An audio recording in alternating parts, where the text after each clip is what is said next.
This is a white wine and it's put in a can, which can be quite, I suppose, for people. Would they look at it and think it's not as good quality because it's in a can? Exactly.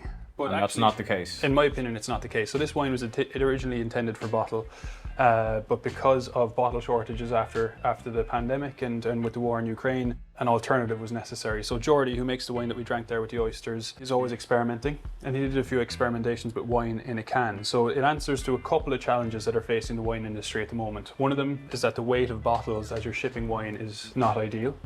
They're single use essentially. And as well as that, there's a lot of airspace in the boxes when they're being sent, so it's not necessarily the most economical way.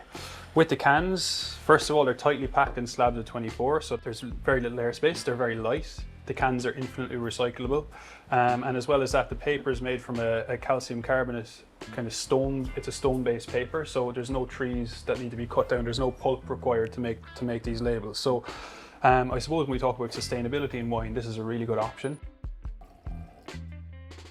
And when you poured that, kind of just a bit of natural fizz there.